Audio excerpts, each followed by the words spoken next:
Yo à tous, c'est Tidian. Aujourd'hui, on se retrouve pour parler de One Piece et d'une théorie sur les armes antiques. Vous le savez depuis des années, ce manga est riche en mystères, et donc il est très facile de théoriser sur chacun de ces petits mystères qui se glissent dans le manga. Il y a même des théories qui inventent des nouveaux mystères qui n'existent pas dans le manga, c'est pour vous dire à quel point on va loin, plus il y a de fans, plus il y a de théories de toute façon. Surtout maintenant que l'on entre dans l'arc final de One Piece, ou plutôt dans l'arc final pour trouver le One Piece, mais pas l'arc final du manga, puisque techniquement, une fois que Luffy aura trouvé le One Piece, là commencera l'arc final du manga. Et bien, les derniers scans, qui correspondent donc au scan 1108 ou 1109 de mémoire, donnent de nouveaux éléments pour une nouvelle théorie. Bien entendu, dans cette vidéo, il n'y aura pas de spoil pour éviter toutes les personnes qui attendraient l'animé ou qui attendraient que le manga sorte en France. Sachant qu'en général, quand le manga sort en France, l'animé est à peu près au même niveau.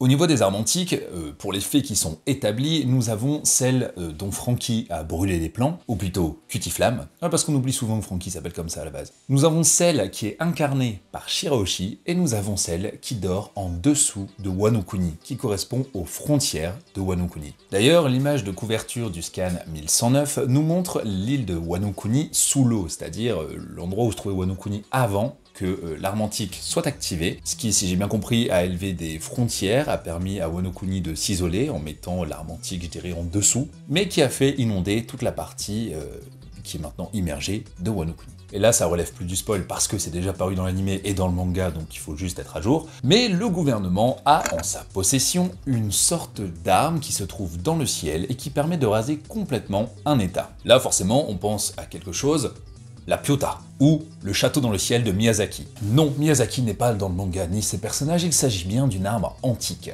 Et celle-ci est détenue par le gouvernement mondial. Alors je vais pas commencer à théoriser sur ce que sont les armes antiques et quel est leur rapport avec le siècle oublié, mais une chose est sûre, cette arme est liée à tout ça.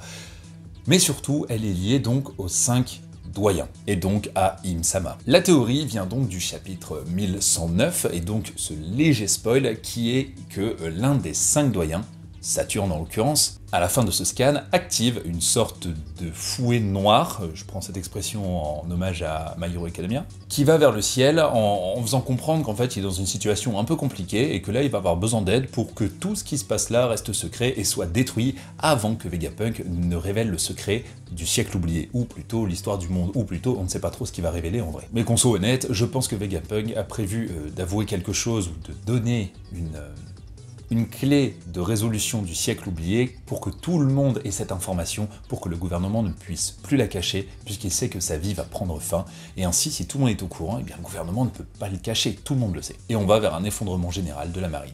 Bref, ça c'est un autre sujet. Ce que l'on peut comprendre, c'est que ces fouets noirs, qui se dirigent vers le ciel et qui sont d'énormes masses, vont appeler ou créer l'arme antique. Ce qui nous fait un lien logique, ce serait que les 5 doyens soient l'incarnation de cette arme antique, ou plutôt qu'ils puissent la contrôler et la faire apparaître.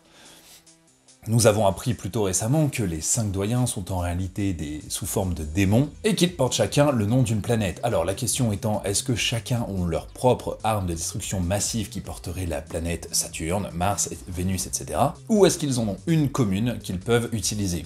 Et là, plusieurs questions vont arriver. La première, c'est de se dire comment cela se ferait que les 5 doyens seraient autant liés et qu'ils sembleraient être immortels. Là, pour le coup, il y a 2 éléments de réponse. Soit la marine est effectivement dirigée par des démons immortels, mais pourquoi est-ce qu'ils seraient immortels ces démons? Soit par leur nature démoniaque, soit par le fruit du bistouri. On sait que le fruit du bistouri permet à quelqu'un de devenir immortel. Si on le sait, c'est que ça a été testé. Et on voit bien que Saturne, quand il se fait couper la main, la main repousse. Mais il est vrai que cela pourrait être intéressant de faire une théorie sur pourquoi est-ce que les membres des 5 doyens semblent immortels et ne pas avoir vieilli depuis autant d'années. Est-ce le fruit du bistouri ou de leur nature démoniaque? Et pourquoi Im-sama est immortel aussi? Et ça pourrait être une histoire de réincarnation, pourquoi pas avec Vivi qui devait être la 8e impératrice du monde, je pense que c'était ça le terme. Bref, tout ça pourrait faire une belle théorie. Revenons aux armes antiques. On sait qu'actuellement, pourquoi parler des armes antiques maintenant? Justement parce que dernièrement dans le manga, et sans spoil, on a re-entendu parler des armes antiques en lien avec Barbe Noire et les informations dont dispose l'équipage au chapeau de plomb. Et pour ceux donc qui ont la ref, cette scène qui se passe où l'on reparle d'armes antiques ferait écho en même temps avec ce qui se passe à ce moment-là. Il est tout de même assez rare que Eiichiro Oda nous donne des informations ou qu'il commence à parler d'un des anciens sujets s'il n'est pas en lien avec le présent, avec les faits qui se passent, qui se déroulent à l'instant T. Alors on pourrait aussi se demander pourquoi maintenant, et pourquoi d'ailleurs le gouvernement mondial a mis en place des Buster Calls alors qu'il dispose de cette arme qui est de destruction massive qui permet de faire disparaître une île comme Lulusia en à peine quelques minutes, et qui a une puissance de feu bien supérieure et qui est imparable puisque les bateaux peuvent être détruits comme on le voit là en... Imaginons, on transforme son ennemi en un disque, on le lance sur le bateau, ça l'écraserait. Bon, on verrait ça dans les cartoons, mais imaginons. Tandis que cette forme, cette masse venue du ciel, et qui ne semble pas être une île céleste, peut-être sur une île céleste, mais semble hors d'atteinte. Bref, une chose est sûre, c'est que si Saturne en arrive à ce niveau-là, à utiliser cette sorte d'arme antique dont il dispose des clés, ou dont il serait même l'incarnation, sait-on jamais, peut-être que les 5 doyens ont un lien encore plus fort qu'on l'imagine. En fait, ils font partie du même équipage, et quand ils se combinent les uns les autres, ils font une sorte de fusion, et paf, ça fait un robot géant. C'est qu'il est complètement acculé. Pas forcément acculé dans un terme de puissance où il va se faire battre, parce que s'il est immortel et qu'il vit depuis autant d'années, il doit savoir comment se battre et mettre fin à ce qui est en train de se passer là, surtout si c'est déplacé, c'est pas juste pour faire beau. Mais c'est surtout une question de temps, même s'il sait qu'il va gagner, on ne détruit pas l'équipage au chapeau de paille en claquant des doigts, surtout quand c'est le héros du manga. Mais il ne dispose plus que de 10 minutes avant qu'un secret inavouable soit révélé au monde entier. D'ailleurs, cette règle de 10 minutes mise par Vegapunk, qui va du coup correspondre à nous à 2 semaines d'attente, voire plus, on ne sait pas, est extrêmement logique de manière scénaristique, mais c'est ce qui manque souvent dans la plupart des mangas, c'est-à-dire on se pose et on réfléchit. Souvent dans les mangas, c'est une suite d'actions qui se déroulent. Là, c'est le genre de scan vraiment où on a l'impression de souffler un peu et de rester en haleine. Et d'un point de vue du scientifique l'être humain le plus intelligent du monde, c'est extrêmement logique de penser aux tenants et aboutissants de son plan et d'essayer de comprendre ce qui se passerait. Après, maintenant, savoir si Vegapunk est mort, c'est une autre question, et savoir si ses satellites vont rester en vie si lui il meurt, c'est encore autre chose. Je pense que ça dépendra surtout de la survie de Egghead. Bref, en attendant d'avoir plus d'informations, je vous dis à très bientôt.